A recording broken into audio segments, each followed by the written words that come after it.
Thank you, Chrissy. And just before I take your questions, a bit of a COVID update. I just received the information of our COVID cases. There's 25 new cases reported today, most of them in Central Zone. All but 3 have known contacts or are travel, so we still have limited spread in the HRM area. So that's concerning. It's not a major spike, but it's another reminder of how serious our cases are. It's still in the 20s, and that's concerning. More concerning and sad for our provinces, I am unfortunately reporting another death. This is the youngest death due to COVID in our province's history through the time of the pandemic. So a male in the Central Zone lost his life, and he was in his 30s. Another reminder of how deadly this virus can be. And why it's so important that we take this cautious, evidence-based approach as we start to move through a slow reopening of our economy. So my thoughts and prayers on behalf of all Nova Scotians go out to the family and friends that are impacted by such a tragic loss. Another point I wanted to make, given where we are with the pandemic and having our first phase of reopening, I know there were many people out on patios, and I can understand the need to get out and get out and see some of your friends and family that you haven't seen in a while in groups of 10. I would ask that you please try to keep your group of 10 as consistent as possible. And I am going to make a special ask that every single one of you find the time to get tested. I think that the more that we get tested, the more successful we will be as we start to look at the potential for entering phase 2. We really need to track where our cases are. It's super important as we open up. There was 5,500 tests conducted yesterday, so that's positive. I know a lot of you have gone out and got tested, but I would just strongly recommend, especially those that are starting to frequent patios and seeing more people, that you protect your loved ones and you just make testing part of your regular routine, either the PCR tests or the pop-up tests. Again, I was tested yesterday, knowing that I would be out and about, and I frequented a patio. So it is great to see people out. It is an optimistic sign that we're on the mend. We're on the final stages, hopefully, of this third wave. We're starting very slowly to open up, and it is a good thing that you're able to get out and have some limited access to seeing people you haven't seen in a long time. And I know it's a real positive thing for our businesses to start to have more business come into their doors, starting with patios outside for the next little while. But our cases we'll be watching very closely over the next little while.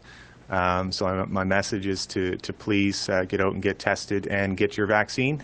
600,000 doses will be where we passed today, and I visited the clinic in Dartmouth just to thank all of the people working really hard. They do roughly 700 to 1,100 vaccines a day in that clinic, so they're very busy. And I saw a young gentleman get his shot today there, a 17-year-old who I congratulated on his way in. So good job, Cole. I know that you and your peers, I was really happy to hear that you and your friends are all excited about getting your shot.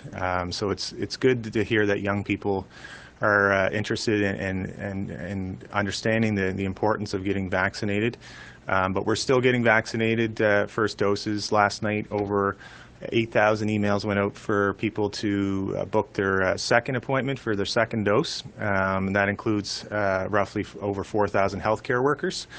That second dose is really important to start vaccinating people. But just keep in mind, everyone that has one dose, some of us have just, like myself, just shy of 2 weeks, so I don't have the protection I need to have. So this Monday will be my 2-week mark, so there's a lot of people in my age category that are in that place. So just keep it in mind that you need to ensure that you are being cautious, and again, I can't emphasize it more than I have been, just to continue to get tested. That's how we'll get through this. So I'll leave it there and I'll take questions. Just a reminder, we'll do one question and one follow-up in the time that we have for today. And when you're not speaking, please keep your phones on mute. We'll begin with All Nova Scotia's Lindsay Armstrong. Hi there, Premier. Thank you for your remarks today. Just given Prime Minister Trudeau's statement about holding off on elections until the end of the COVID reopening plans. I'm wondering if you could revisit again your plans for an election call. I'll give you the same answer that I gave you last time, Lindsay. I'm not thinking about an election. My focus right now is on reopening our economy slowly and cautiously and keeping Nova Scotians safe. Go ahead with your follow-up, Lindsay. Thank you. I completely respect and understand that, Premier. Given that Nova Scotians are looking for some sort of consistency, stability as we move through these 5 phases, are you able to commit to pushing this off at least until the end of these 5 stages then? I'm not interested in talking about an election. I think most people respectfully want to try to get through a very difficult period of time. We're still reporting deaths in our province. I'm not calling an election anytime soon. We'll move on to CBC's Jean Laroche. Good afternoon, Premier. When it comes to trade, as you know, your predecessor focused a lot of his attention on China. What are your views on dealing with China, a country that has documented human rights abuses, including the arbitrary detention of 2 Canadians? Well, the federal government I know, under they have the jurisdiction for diplomatic relations at the federal level with other countries. China and other places in the world that have fast-growing economies are important for our trading, for especially seafood, but other exports as well. I believe with any case of international concern that dialogue is important. So our relationship with China is tied to the federal government to an extent, but we do need diversified markets throughout the world, and we can't just rely on the United States as we were more so before our government came in, the McNeil government came in. So we worked hard to diversify our markets and increase exports to different places that include China, and that is important for our seafood markets and other sectors as well. Go ahead with your follow-up, Sean. Thanks for that. Will you continue the trade missions to China once international travel is allowed, and if so, why? From what I know, talking to people that are in the various sectors, seafood, food and beverage, education, that market is critically important for our economy here, overall well-being. And I know that those missions, I've heard firsthand from people that companies, the unlocked investment and the amount of exports that have increased with Minister Colwell joining those missions and the Premier. So I would be interested in looking at anything I can do to help boost our exports once things get back to normal and international travel is advised by our federal government. Next, we'll go to Brian Flynn with All Nova Scotia.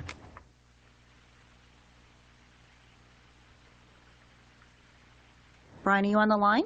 Premier, yeah, sorry, I was just, I didn't get up to the beginning. I'm sorry about that. Yeah, Premier, I just wanted to ask you a bit about Goldboro LNG. An official with Paraday Energy told me yesterday that the company has been asking the province for years to amend the rules of its cap-and-trade program in order to allow the Goldboro project to proceed. The company said it needs to make an investment decision this month. I'm wondering, are you prepared to change the rules to accommodate this project?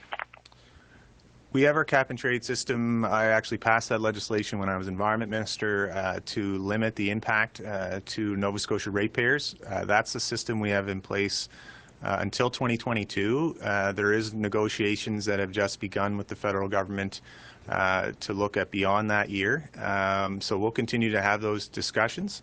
It's important that we have a carbon pricing system that recognizes the work that Nova Scotians have done through our electricity system.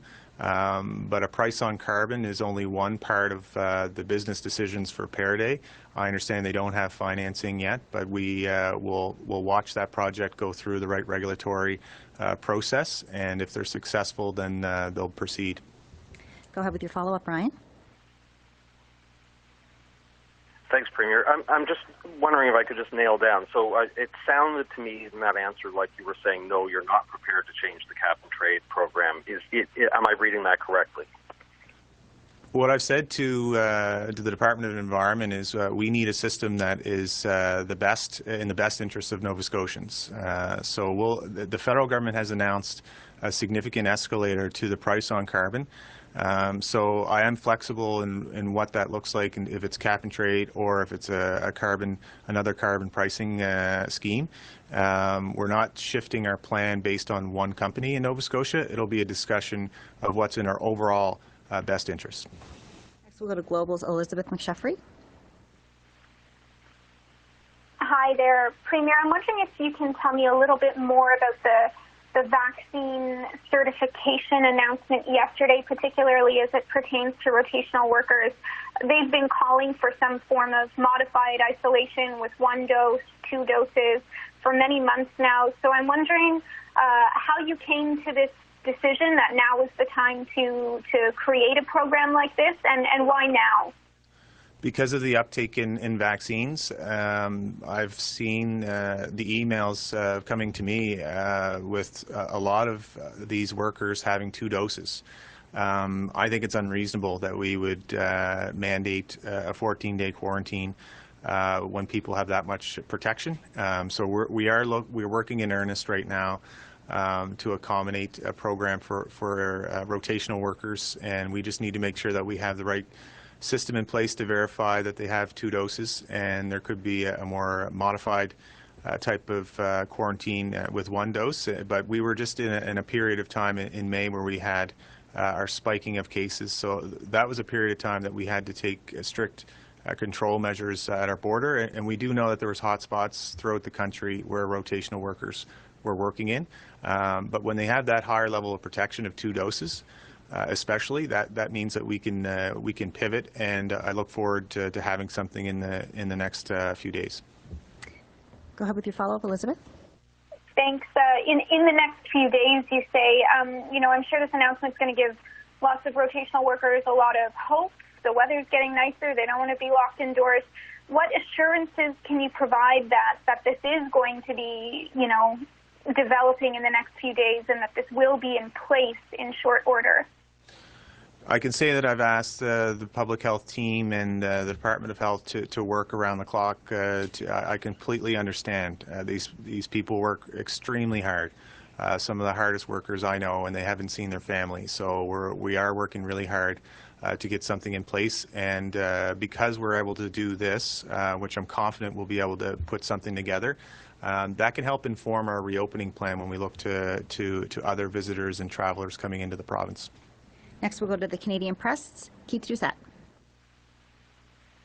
Yes, Premier. I'm wondering, a day after you basically declared the Atlantic bubble dead, whether you've had further thoughts on it. Basically, and given that you were so cautious in the COVID numbers today, are we a bit premature in declaring it dead? And what are we going to do going forward to try to get all 4 provinces kind of back on the same page?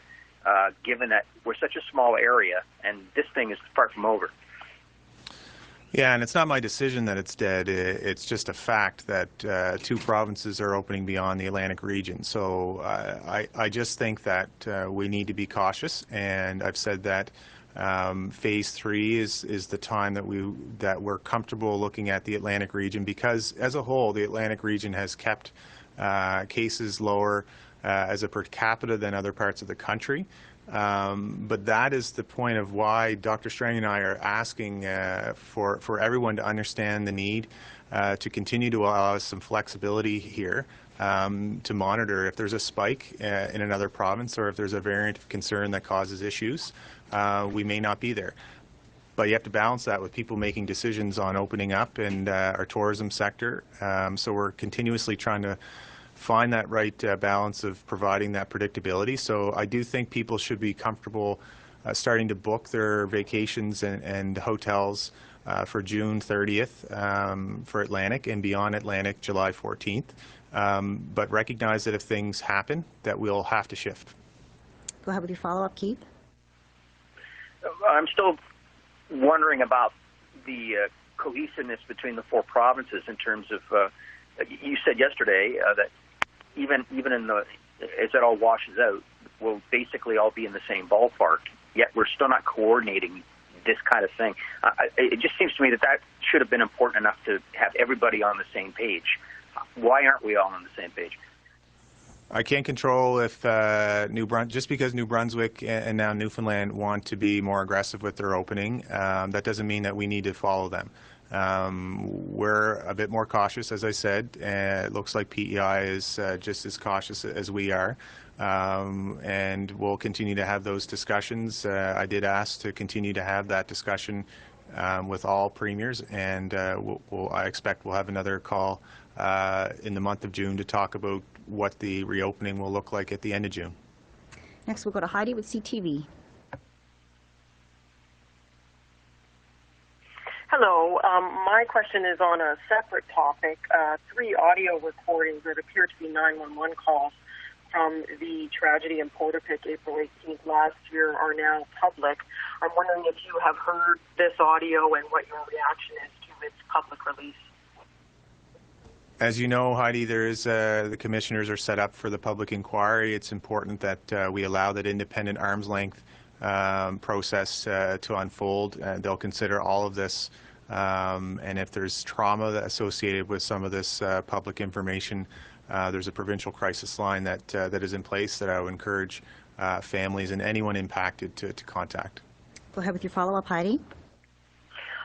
But have you yourself heard the content of the calls, which suggests that RCMP knew very early on that evening that the gunman was in a marked police car, and what should be done about that?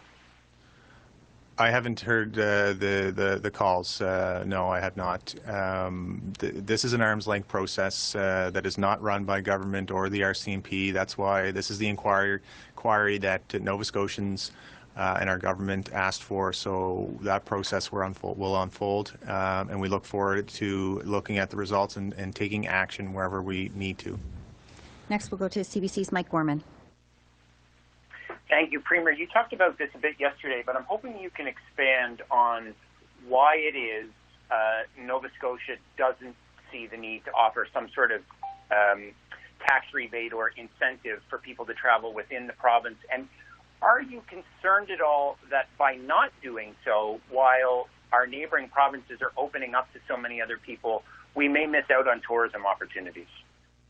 I'm not concerned. Minister Kasoulis is continuing the engagement with the very important tourism sector. He's meeting with the hotel industries as we speak, and I've said that we'll be a partner in some type of campaign to help ensure that we do have our product showcased. I believe that our product is second to none, and I think that we will attract, as soon as we open up, people will want to come here. And within our province, if it was anything like the end of the second wave and first, we saw a lot of activity across the whole province, and in fact, we rebounded, and our economic recovery led the whole country. Go ahead with your follow-up, Mike. Thanks. Premier, I'm just hoping you can expand a bit on the thinking, because obviously the government has made the value judgment that it makes more sense to direct support to the industry specifically, as opposed to this tax incentive that New Brunswick is using, for example. Why have you folks decided that that's the best course of action? Well, I think that we need to consider, are we going to incent people that are going to frequent these businesses already? Usually a government would put an incentive in if you're trying to drive more activity. I'm not convinced that this will drive activity. I think that as soon as, look at the patios opening yesterday. People are eager to get out to patios. As soon as we open travel across the province, people are doing that, and they're looking forward to businesses opening up. But we will be a partner. We'll entertain an evidence-based approach to seeing how we can support an industry. Next, we'll go to Alicia Drous with Global. Thank you. Premier, I just want to clarify on a question that was asked a little bit earlier, because I'm still confused about opening up to the Atlantic region. I know, again, that you said it's not necessarily a bubble anymore, but can you just explain what happens again if we're opening to Atlantic Canada, say on June 30th, which is somewhat of a target, and then New Brunswick and Newfoundland open to Canada on July 1st, do we remain open to those provinces as they're allowing other Canadians, or are we then shutting down our borders with Atlantic Canada and only opening up to PEI? Like, can you just clarify on how you're anticipating this working? So I have to continue to look at the system that they have in place for border control and their epidemiology. When we look at our borders, we will have testing at our Halifax International Airport by then, and we're looking at ways that we can provide testing, a strategy around other entrants coming through our land border.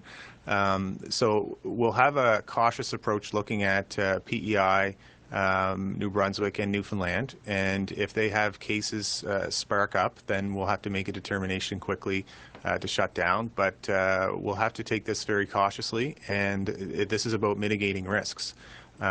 So it's not a bubble, but so far the Atlantic region has done well to keep their cases low, and if they do that, we do have a level of comfort for June 30th for that Atlantic region. But you're right, there will be visitation through other provinces to that region, and if that has an impact, we won't hesitate to shut down. But we need to make sure that we're looking at a way to safely open up. Go ahead with your follow-up, Alicia.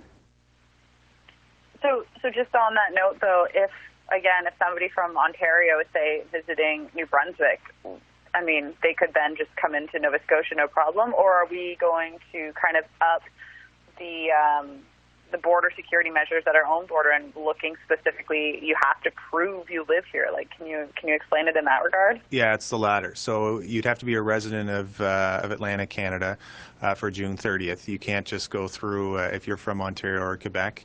If you come here, you can, but you'll have to isolate for 14 days. Next, we'll go to Frank Campbell with the Heralds.